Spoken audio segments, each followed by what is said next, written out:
Hi, I'm Dr. Fran Zanatta, and I'm here to introduce you to the Career Development Fellowship as part of our Mental Health Research for All funded opportunities. Before we get started, I would like to invite you all to grab your phone and scan this QR code, and it will lead you to our demographics form. I'd really appreciate if you could take the time to complete it. It's a fantastic tool for us to assess and improve our inclusion activities. Mental Health Research for All is a program that sits within the Applied Research Collaboration, also known as ARC, in the North Thames region. The ARC North Thames is one of 15 ARCs across England and has been running since 2014, previously under the name of Clark. The North Thames region covers loosely the North Central London area, North East London, parts of Luton, Bedfordshire, Hertfordshire and Essex. And we are keen to working with colleagues across the region.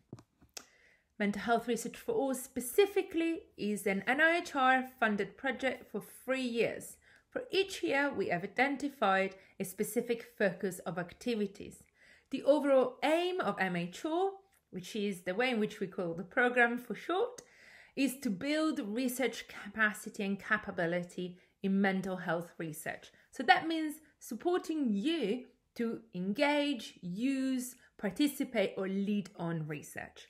Our first year focused on understanding the needs and the barriers and facilitators towards research. So what are the needs in terms of training and what are the things that help people engage in research or read research or participate, or the things that prevent them from this.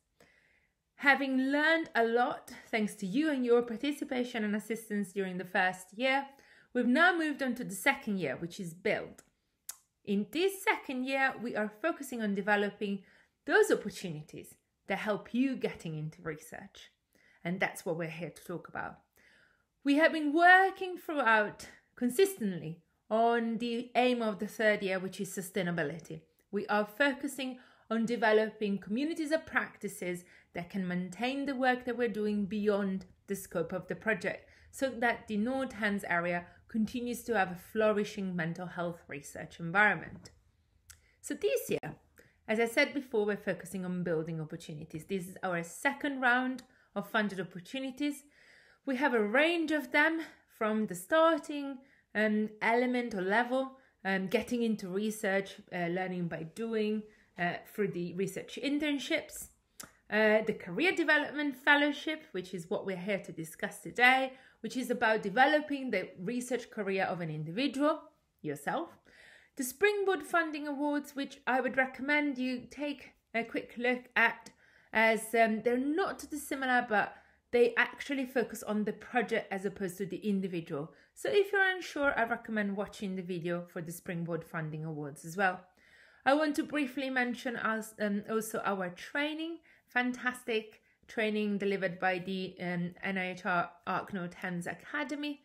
This is free training, introductory training to research and advanced training as well. And of course, I want to thank and acknowledge the support and the work of our research advisory group that has really helped shaping these funded opportunities and continues to work with us in their different moments. And we will see that later on when we discuss the selection process for the funded opportunities.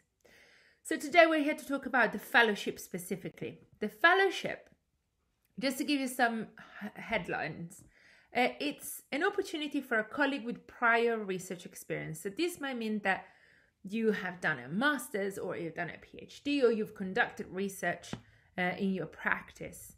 So you have that initial knowledge and capacity so that you can conduct a piece of research independently, but with support, of course, because it's a fellowship. So we're looking for you to develop a series of planned activities that are targeted at developing you as a researcher. We want you to think of a specific output, and this will very much depend on where you're at in your research journey. So you might be at pre-doctoral level, so you might want to develop an application for a pre-doc or doctoral fellowship. You might be at postdoc level, So you might want to develop a postdoctoral fellowship or principal fellowship or a research grant.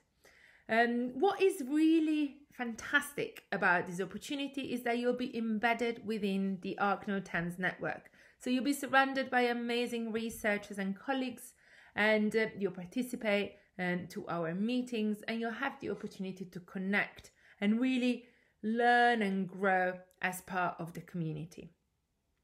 And that is really what we're all about. We're about developing this community for research, engaging colleagues that would otherwise have fewer opportunities to engage in research. And we want, of course, for your career to progress. So this is really crucial, and we'll look at that in a moment in the application process. So the scheme is funding for one individual. This is really important. We are funding your time through backfill. So we are paying your current employer to release you to focus on research, on developing your research career. We can fund up to £25,000 for a period of 6 to 12 months. The 6 months minimum is flexible. We thought that this would be a good time for you to get into the groove and deliver something meaningful for your next step into your research career. You're going to be supported through a number of group discussions. You're going to be allocated a mentor, and you have lots of project development support. The aim really is for you to have dedicated time to progress in your research career. We want you to develop a network and a community, the skills for research, and to become an active member of a research network. As part of the training that we're delivering, we are going to engage you with the Research Champion training. And this is a unique training that we're offering to support colleagues to unpack the mythologies of research and to identify ways to engage other staff members in research in different levels. So we're really enthusiastic about this training, and we're really looking forward to have you participate in it. Eligibility. Okay, so you have to be working, employed in the field of mental health or adjacent fields. So to give an example, you might be working in a local authority with a work that is related to mental health. You might be working in a social care professional. You might be working in public health, in commissioning. You might be a researcher, or you might be a mental health practitioner in the broader sense of it. You do not need to be a clinician, and that's really important. In the previous round, we had a pharmacist applying and being successful in the application. So that's just to demonstrate that we are reaching broad and wide. We want everyone to be included. The important point for this second round is that we're really keen to work with colleagues in social care and in the third sector and from local authorities. So please do come forward. Drop me an email. Let's get a chat in, and let's talk about how we can support you with the application. We are going to support you throughout the fellowship with a number of activities, and we're really keen to develop this element of community. So something that I'm quite enthusiastic about is that we've developed a praxis discussion group that is based on the Tavistock model for the work group discussion. So we're looking forward to hosting you into that. One point that I should specify, we cannot fund projects that are focusing on dementia. And that is really keen, as the NIHR has devolved a great amount of funding to dementia study that are specific and targeted to that. So we are not including dementia study in this score. So the application process, there are 3 elements to it. There is a Word document that you can find on our website. There's your CV. And then there is a demographic form, just like the one that you completed at the beginning. The demographic form is independent from the application, and it's anonymous, and it's for us, again, to understand how to improve our practices for inclusion.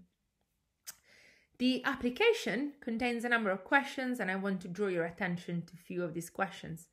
There is, of course, about you. However, during the process of selection, we're going to be stripping out all the identifiable characteristics. So we'll have an idea of your role, but we will not have an idea of where you work or who you are. what we're really keen on hearing from you is your rough plans. What do you want to work on? Why do you want to work on that? Where is this desire coming from? Have you noticed something in your practice or in your work? Have you learned something from your local community? Have you understood a specific issue that you want to address? Have you identified something that you're really passionate about? So we're really keen to hear about what activities you want to engage, what's the learning that you want to develop, and what is your output. Think about this fellowship as a sort of a bridging opportunity to your next step into research. We are really keen to hear why you're interested in research, of course, and in what kind of skills you want to develop, and what are your next steps, plans. The last point that is really important is that you must have your manager's support. There's a section at the end for a signature, and this is just to facilitate a dialogue between you and your manager so that things can go more smoothly and that you can have a shared understanding of how this fellowship will benefit not just you, but also your team and your work environment. The application deadline is the 19th of April at 5 p.m. The selection process. So as I said, we're going to be stripping all applications of identifiable characteristics, and that is to ensure that we are actively promoting inclusion and we are going to be prioritizing underserved staff, and we're going to be using the NIHR definition of this in terms of specific professions that wouldn't necessarily have an easy access into research. We want to hear about your interests and your plans. So you might not have a specific area that you want, project that you want to work on, but you have an area that you're interested in and you have the reasons why. What's really important is that all the projects, all the fellowships must terminate by the end of June 2024. So to calculate for how long and for how many days, go back and think we can backfill up to £25,000. We're likely to inform candidates around May, so please do make a plan with your manager. Really important. I've talked for too long, so I'm going to leave you one last slide, which is a reflective exercise for you to think about how to develop your application. Bit of a brainstorming exercise. As you can see, we're really thinking about you. Who are you? Why you want to do this? What planning have you put in place? And we also want to widen access to research. We are really keen to support colleagues who want to work and support underserved communities or conditions or populations, but also we are keen on supporting underserved staff members. So please do make sure that all of this comes through in your application. I am Fran, and you have my email here. Please do drop me an email for any further conversation. Grab your phone again and scan the QR code. Subscribe to our newsletter to keep up with all our fantastic training and events and opportunities. Check out our website and follow us on Twitter if you use Twitter. We're really keen to connect with you all, and we hope that you will be applying. Thank you so much for your time. Bye.